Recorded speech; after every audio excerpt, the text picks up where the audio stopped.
Ayan mga kulikot, bali ngayong araw meron naman tayong gagawin, Isuzu Elf na 4HL1 ang makina. So ngayon ang problema nito, hard starting, tapos bigla na lang namamatay. So ngayon i-scan natin kung saan yung problema. Ayan, tara.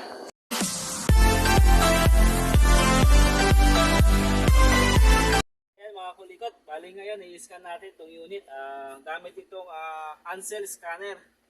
Ayan, so ngayon, ikakabit natin itong analyzer sa kanyang OBD. Bali yung kanyang OBD, dito nakalocate sa may ilalim ng dashboard. So ilalagay natin siya. Ayan, tapos to-connect natin sa ating analyzer para mabasa siya. Automatic nakakonect na yan sa Bluetooth pag sinalpak natin. Ayan.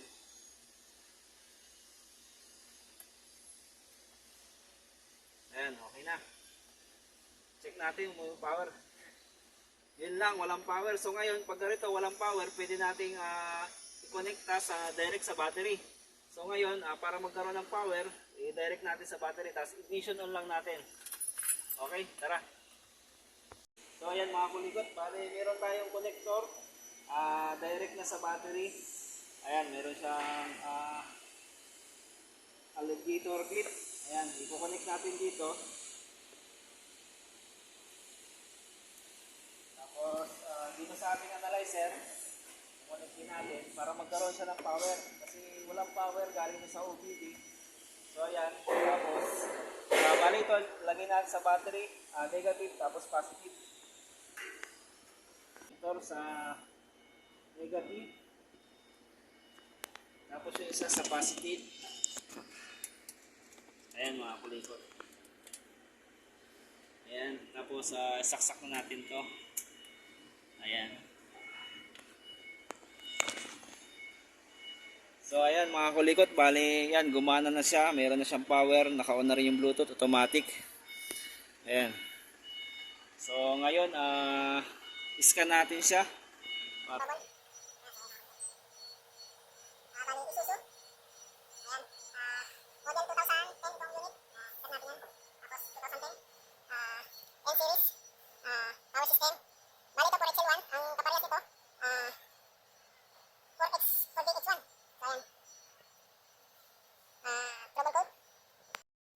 So ayan mga kulikot, bali ang tinuturo ng ating scanner ay yung throttle actuator, at yung isa ay yung camshaft positioning sensor. Ayun siya, nakalocate sa likod, nakatutok sa may camshaft.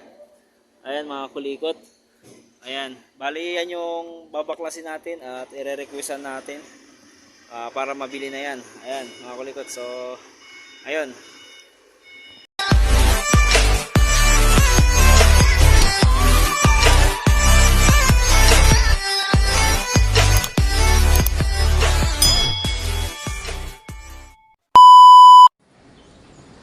So ayan mga kulikot, bali ngayon ito yung ating makina na 4HL1 Isuzu.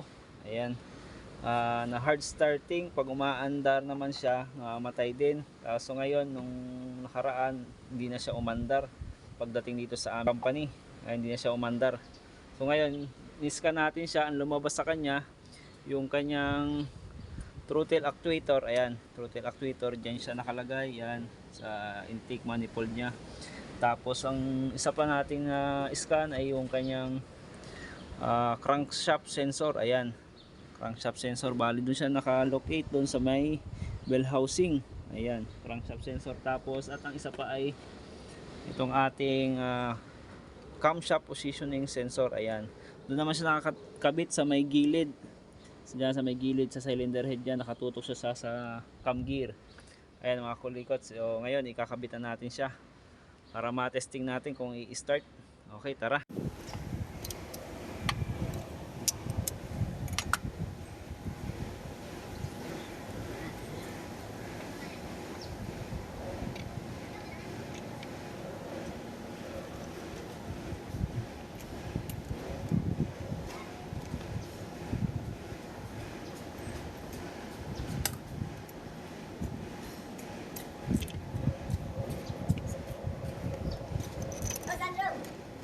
Terus.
kaya ako. Yangat mo lang pre. Ayan. Pwede bang pala yan? Yan, kita dyan. Iba na kasi ano yan pre, size pag tinayo mo. Liliit kasi yan pag nasa dito.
So ayan mga kulikot, nakakabit na ang ating throttle actuator, ang ating crankshaft sensor at ang ating ayan, ang ating camshaft positioning sensor dyan nakakabit. So ayan, i-testing na natin, i-start na natin. Ayan. Ayan. Bale, ayan mga kulikot, yung ating pinagpaltan, yung kanyang lumang throttle actuator, crankshaft sensor at camshaft sensor. Ayan yung luma. So yung nabili natin ay ikabit na natin. Ayan. So tetesting na natin yan. Kakabit lang natin battery. I-start natin. Okay, pre, on.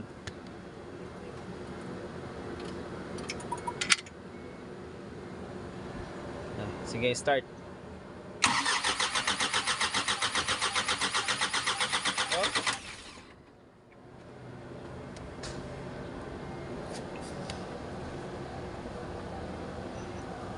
Start.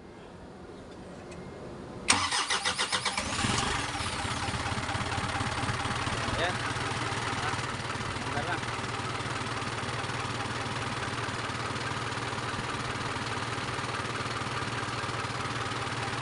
Red. Red.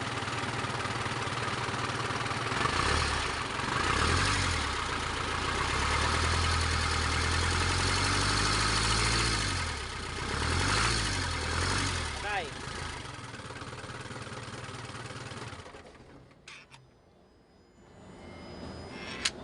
Okay, on.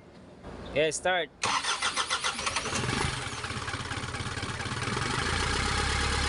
Okay, red.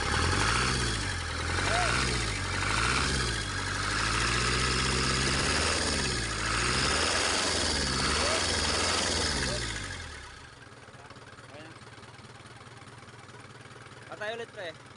Patay.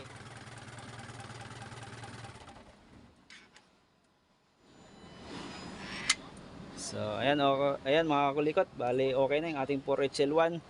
So ngayon yung lumabas sa ating scanner na throttle actuator, camshaft sensor at crankshaft sensor na pinalitan natin. So ayan, umandar naman siya. So ngayon, yun lang siguro naging problema. Ayan. Okay.